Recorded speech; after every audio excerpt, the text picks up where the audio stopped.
Hello, this is Into the Uncharted podcast with me here, Junior. And today we are going to look at why this elections for Ghana is the most important moment in our history. Now, we both know that the 2024 general election is to select a leader for the next 4 years for us as a country. But what kind of leader are we going to select, and what ramifications will the selection of that particular leader have on us? Today, I'm not here to tell you that you should select this person or that person for that matter, but I want us to know what some of our previous moments have led us to this particular critical juncture, right? Now, in the history of the world, whenever a country is at a critical juncture, the kind of leader that we choose usually impacts the generations that come after us. And in 1957, when Dr. Kwame Nkrumah was elected as the first Prime Minister of Ghana, and in 1960 became the first President of Ghana, we were set on a certain path, which has led us to this particular point. And that is not to say that Dr. Kwame Nkrumah was not a good president or was not a good leader for us. But what I'm trying to say is that the kind of leader that you set will separate you from separate you from going to have a very good future or a bad future. Now, if you look at the history of the world in general, and if you take a brief dive into Why Nations Fail, written by Achimoglu and Robinson, you would realize that sometimes we look at why is it that our country is as it is now, and if you take a brief dive into it, it will give you so many reasons. It will try to, go through some of the developmental studies discourse where it says colonization is a major cause of that. Others also say geography, others also say culture. But what I also like is that most of these reasons have been created from several perspectives, right? If you're talking about colonization, there have been so many countries that were colonized, but at the end of the day have been able to shape themselves to get back on a very good course to development. Now, very important thing is, even the United States itself, the most powerful country in the world, was colonized at some point. Now, if you read the book again, you would realize that yes, of course, institutions matter. That is the kind of rules that were used to govern you matters a lot, and it will also shape your future. Where sometimes they say it is an extractive institution, and then we also have an inclusive institution, where countries like Ghana and then Nigeria, South Africa, and others. Well, South Africa, if you say it was an extractive institution, one may beg to differ. But countries like Ghana and then Nigeria would say it was an extractive institution. Now, for the United States, we would say it was an inclusive institution, and say that has also shaped how their development has panned out, right? Now, in terms of geography, one would say, okay, people found in the tropical parts of the world, or even found on a certain part of the equator, tend to be less developed because they tend to be more lazier than the others. But that is not particularly true, because South Korea, North Korea, they are found on the same geographical area, but you realize that one country is flourishing while the other is not doing so well. Now you realize that the difference between these two countries, if you take a critical look at it, has been the kind of leadership that they've had ever since they went into their separate ways. Again, let's remember the theme of our conversation here, a good leadership, right? Now, if you look at a culture issue where they say, sometimes certain parts of the world, they have very terrible business culture. They do not like, waking up early and all that. And, if you are lacking self-discipline, you are not going to be able to flourish. Now, whilst this may be true, you would also realize that culture changes over time.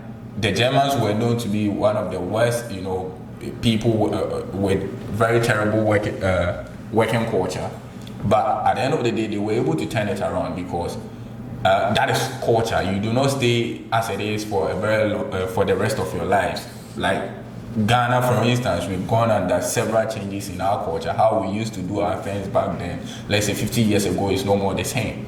So you cannot say that is particularly the only reasons why that is, the only reason why that is leading to us, facing some of these difficulties. Now, because our conversation borders on selection of a good leadership, we will look at we will take a brief nose dive into history and look at the first Prime Minister of the Great Britain, Robert Walpole. Now, Walpole was a very corrupt person, but at the same time, he was also the very first person that set the Great Britain on the path to the Industrial Revolution, which changed the world and made Great Britain a powerful player in the world. Like, it was a powerful player before the Industrial Revolution, but it saw the future, and that future was seen by Robert Walpole, and he set the Great Britain empire on the path to that kind of development where they are going to, because they realize that okay, we have a presence in major parts of the world. So if we have access to raw materials, the only thing that we need is how to convert them into finished product. They have access to human resources, have access to the raw materials. So the question was, what next? And Walpole, although he's one of the most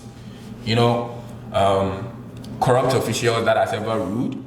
If you are looking carefully into history, aside some of the Chinese officials that were leading the country in the 1980s and the 1990s and the 70s, he is also one of the most corrupt official in history. But this man was able to see the way forward. So the point here is this: yes, Ghana. If you look at Ghana, we've had issues with corruption, like major issues with corruption. But I do hold the belief that is not the reason. That should not be a reason why we are failing, right? It should not be, corruption is not just the only reason. It is about the self-centeredness, right? Now, if you look at a particular trend in Walpole and then the leaders of China, their level of corruption or their nature of corruption, even though they were interested in making themselves rich, they were interested in also capitalizing on the corruption of their leadership to make themselves rich. So look at what China did, for instance. They decided to set a rule that if you are able to, if you are the leader of a state government, a state company or a state institution, this is what we're going to do. You should be, if you are able to reach a certain target for the nation, whatever that comes next for you, you are going to have a very fair share of it. Now, one thing you should know is that for someone who is greedy, they want more. So even if they are going to steal from the nation, they will make sure to meet the target. And once the target has been met, the next thing will be that they are going to claim their legal share of whatever they've been promised, right? So before we zero in on Ghana more and look at the two presidential aspirants, these are not the only two examples. You can look at Winston Churchill, right? During the World War and after the World War, he had to set his country on the path to recovery, from economic recession and everything. If you look at Roosevelt, the same thing. If you look at George Washington, when the United States first gained its independence, when Washington took power, you realize that he was a decisive leader. He needed to do what needed to be done at that particular moment. You get it? So leadership is a very important aspect of development, and if you want to change the fortunes of your country, it's all about having a very good leader. Now, again, if you look at Singapore, for instance, as of 1960, Ghana and Singapore were facing different, futures. Or at the time, Singapore were already on the path to recovery. And Lee Kuan Yew, who was the president at the time, decided to visit Ghana. And when he visited Ghana under Nkrumah's regime, he, based on his own words, he was met by Kobo Eduse. And the kind of possessions the man had or the things that he was telling Lee Kuan Yew said that made him realize that Ghana wasn't having a future then. Because as a leader, if you are not able to capitalize on the people around you, if they are corrupt, you need to find a way to capitalize on that.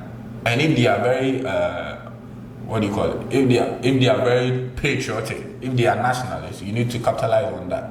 But Nkrumah had failed to capitalize. And then when Lee Kuan Yew was leaving Ghana, he said Nkrumah wasn't going to last long. And 1 month after, there was coup d'etat in Ghana. Now, before we come back to Ghana again, let's look at Botswana. a country in Africa, which is the fourth most developed country in Africa at the moment, and also the shining star of Africa, if we are going to be honest, because it is a very small country, but before its independence, or before how they were colonized was particularly different. And that is also because of leadership. If you look at how Ghana was colonized, and you look at how Nigeria was colonized, you look at how other countries in Africa were colonized, the difference is, as in initially I mentioned, extractive institutions and inclusive institutions. Now let me explain the two. Inclusive being that you are involved in, government. You have a role to play. That is the natives, right? Even though the foreigners have a larger control, but the natives are a little bit involved. Okay. Now, if you look at Botswana, okay, they had 3 chiefs. At the time, they were part of the British South Africa Company. Okay, so the 3 chiefs decided to travel to the United Kingdom. They met with Joseph Chamberlain on behalf of Queen Victoria, and the agreement was particularly simple. They really drove a very hard bargain, and it was, they don't want to be part of the British South African Company. They want to be a country by itself, or they want to be a state by itself. And in that case, they don't want the Great Britain to leave them, but they don't want to be under the British South African Company. And then if you would look at history, if they had stayed, the Botswana people saw themselves as different from the South Africans. If they had stayed, they would have been the new South Sudan today. They would have been, some of these countries that today are deciding to, take itself away from its parent country, because South Africa would have been the parent country. Like in Ghana, for instance, as we have it now, because some people do believe that some areas in Ghana believe that they are not supposed to be part of Ghana. They are supposed to be a state by itself, right? It has not. They are a secessionist group. It has not become a very big threat to us. But what I'm saying is this: if Botswana had not had that kind of leadership that realized that, okay, if we stay by ourselves, we are going to be a powerful country at some point in future, so we are not going to accept to be a smaller part of South Africa. Now Botswana would have been either a new South Sudan, or they would have been a small area like, let's say, Johannesburg or Pretoria or any of the provinces in South Africa. But the leadership saw it was needed for them to be on their own. Right. Now let's come back to Ghana and then look deeply at this particular elections in particular, because we've been seeing a lot of things about, leadership, their role in history, and how they can even determine the particular form of institutions that are going to prevail in the country. Now, I consider this particular elections to be the most important election in our history, because we have 2 people that we know a lot about. Okay, so we have John Dramani Mahama on one side, who has been the vice president of Ghana and also has been a president for 4 years, a little over 4 years, due to the untimely death of Professor John Ibansa Tamils, may God rest his soul. And then we also have Mamadou Bawumia. Now, the issue here is this: he's also been a vice president for 4 years. And they both have time in the biggest office of the country. Okay, Mahama has had he's had his time in the biggest office of the country, whilst Bawumia has had time in the second biggest office in the country. Now you have to look at what both of them have been able to do, and then to determine whether we have any form of future under the leadership of any of the 2.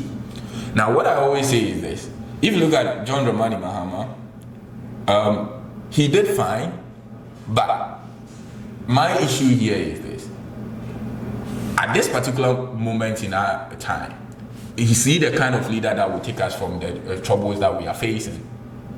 Because when he took over Ghana, we were in a much better position. When NDC in general took over from Ghana, we were in a much better position, because, and just recently, John Dramani Mahama admitted himself. He said this is not Kufuor's MPP, right? Now, if the major opposition party's leader is saying this is not Kufuor's party or this is not Kufuor's MPP who has been in power, then what is he trying to say? He is trying to admit that during the time of Kufuor, Ghana was doing much better than we are doing now.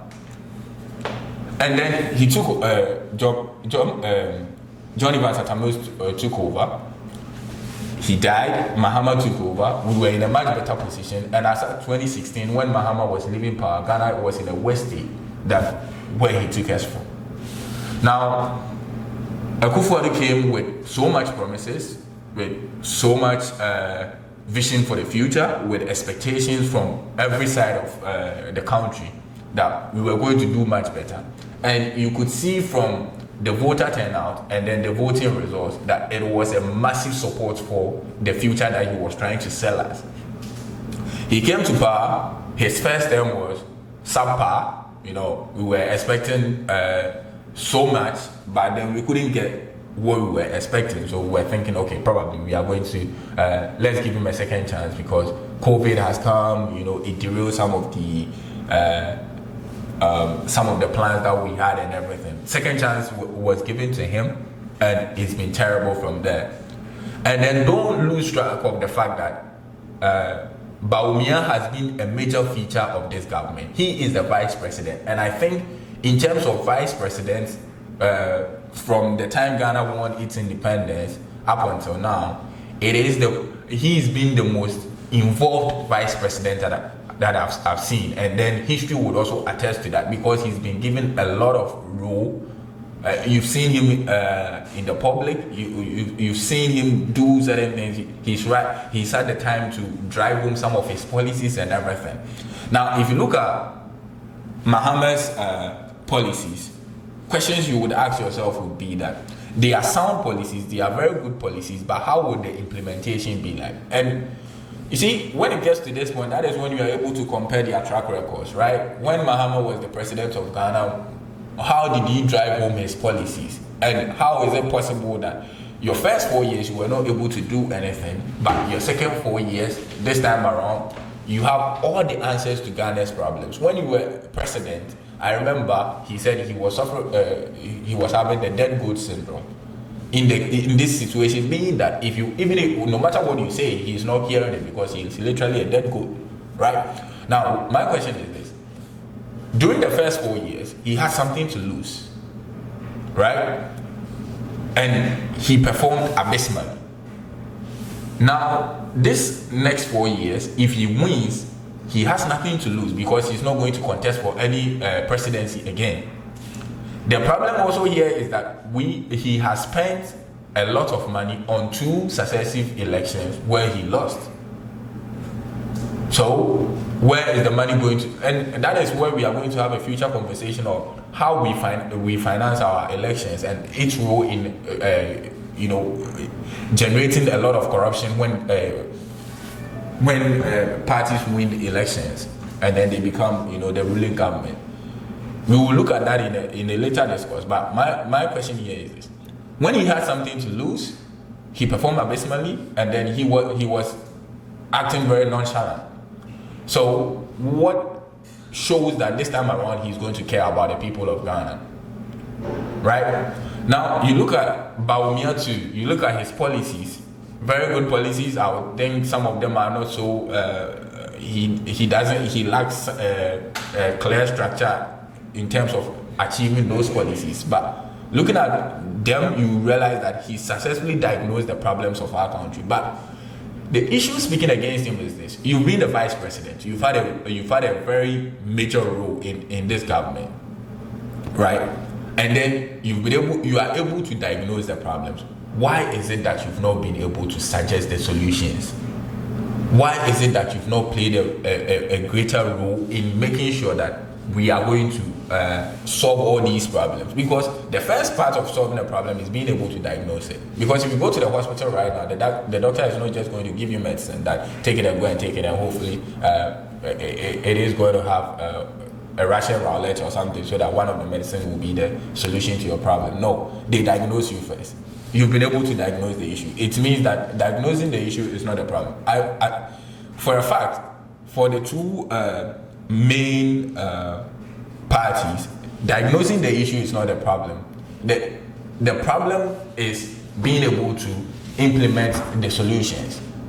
Both of them have not shown that they are going to be able to implement the solutions. And the truth for that matter is that both of them don't even care about implementation of the solutions, because they know this.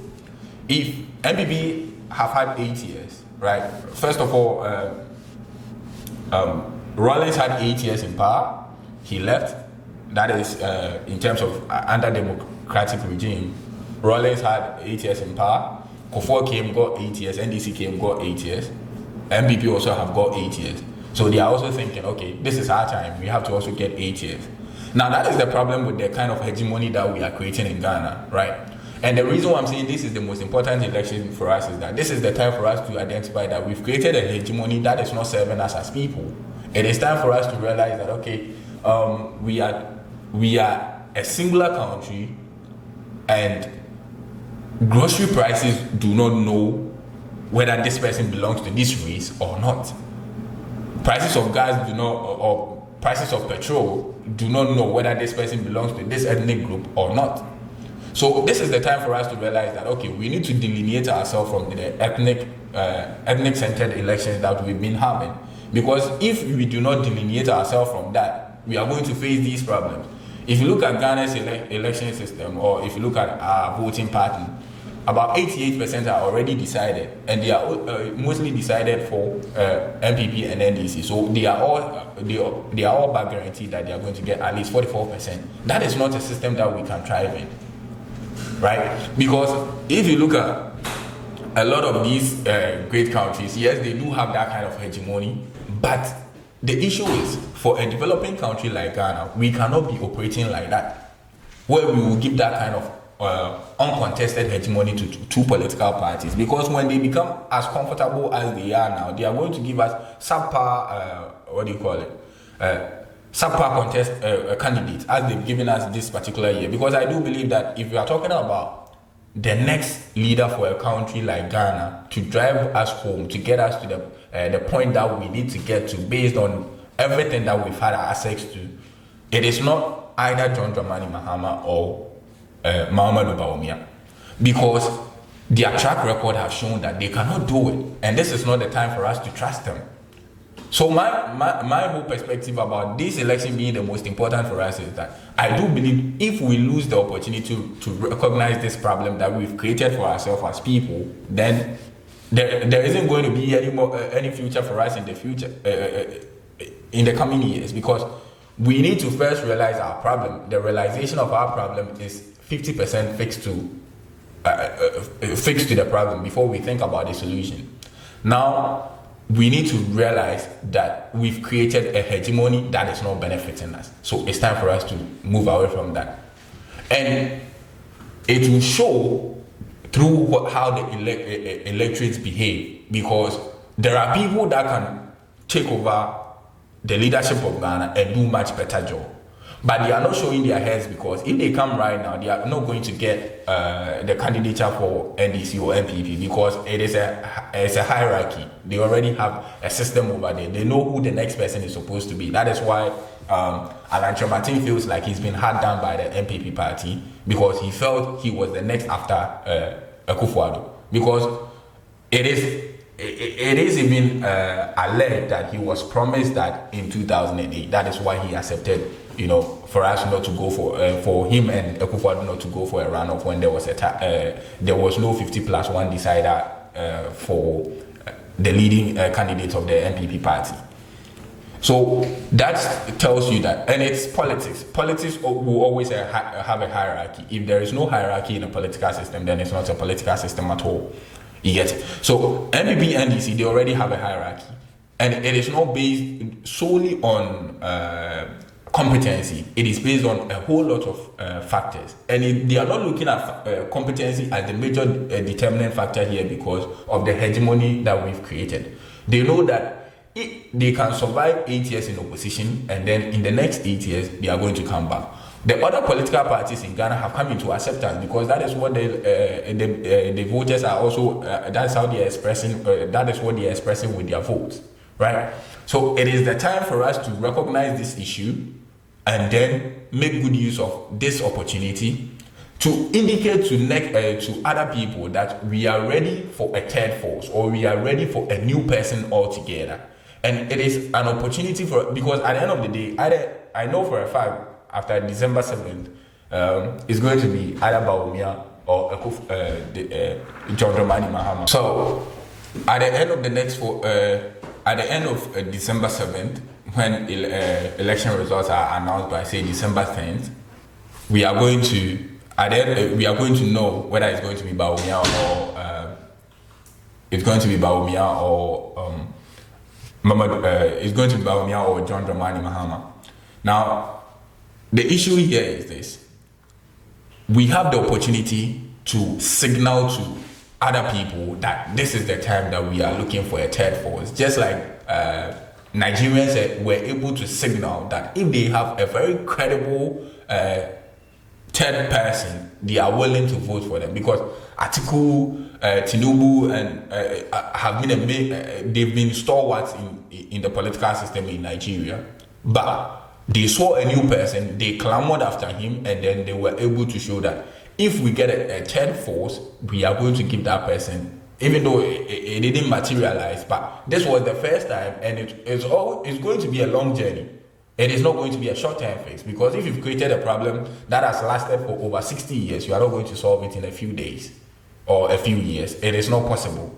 But this election is the first time that we need to recognize the problem that we've had, and I'm very much interested in driving this home for us to work for the youth and then the people of tomorrow to realize that, okay, this is the problem that we have, and the solution, we are going to tinker on them together. We are all going to come together, think about it, forge ahead together. But I'm going to leave you with this parting statement that the prices of groceries, gases, and petrol, they do not know ethnic group, they do not know the political party that you are aligning with. What they do know is that if there is bad leadership, if there is bad economic policy, they are going to increase. And then if there is a good economic policy, they are either going to reduce or remain stable for a considerable future. Thank you.